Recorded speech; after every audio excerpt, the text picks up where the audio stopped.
Спартакиада башланырга вакыт бар, шуңа да команда әгъзалары тән яздыру белән мәшгуль. Үткән ел җиңү яулаган Әлмәтле Евгений Беловның исәбе быел да сынатмаска. 40 елдан артык өстәл теннисы белән шөгыльләнә ул. Гаиләсе эчендә яраткан спорт төренә әйләнгән. Мин Әлмәтнефть командасы өчен 12 ел катнашам. Шул еллар эчендә безнең команда өстәл теннисы буенча чемпионы булды. Бик дус, көчле, тату команда.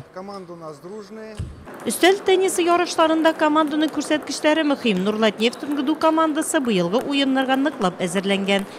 Иң мөһиме катнашу, әмма монда команда уены. Биредә күбрәк баллар җыярга кирәк һәм командага китерергә. Команданың җиңүе 3 кешегә бәйле. Марат Хуҗин исемендәге спорт комплексында үткән 31-нче спартакиада тантаналы шартларда ачылды. Биредә Татнефть җәмгыятенең төрле идарәләреннән 40 команда катнашты. Әлем күтәрү хокукы Евгений Беловка бирелде. Тантанада катнашкан кунаклар спортчыларга котлау сүзләрен җиткерде, уңышлар теләде.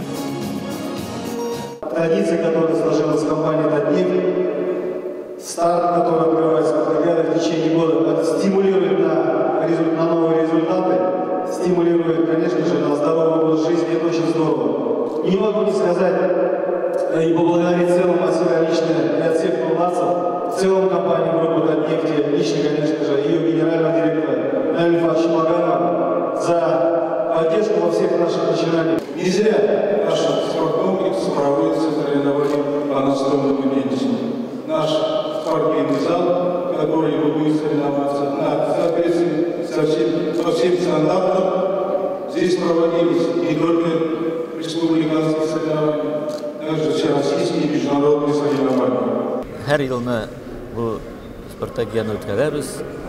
Минем фикер буенча, уйлавым буенча, әле алдагы елларда да бу спартакиаданы без үткәрәчәкбез, чөнки спорт буенча Татнефть бик күп чыгымнар чыгара, чөнки без уйлыйбыз, менә мин ул дөрес фикер, спорт белән шөгыльләнүче кешеләр күбрәк булса, безнең кешеләр тазарак булыр һәм әйбәтрәк эшләргә дип уйлыйм. Тантаналы шартларда ачылганнан соң уеннар бер вакытта берничә өстәлдә дәвам итте. Җиңү быел да Әлмәтлеләрдә. Икенче урында Ямашнефть, өченчедә Елховнефть НГДУсы спортчылары. Ират уенчылар арасында Нурлатнефть НГДУсыннан Михаил Шипилов 6-нчы, ә хатын-кызлар арасында Мария Лукьянова 8-нче урында. Спартакиада кысаларында алга таба нефтчеләр үз көчләрен чаңгыда һәм спортның башка төрләрендә сынаячак.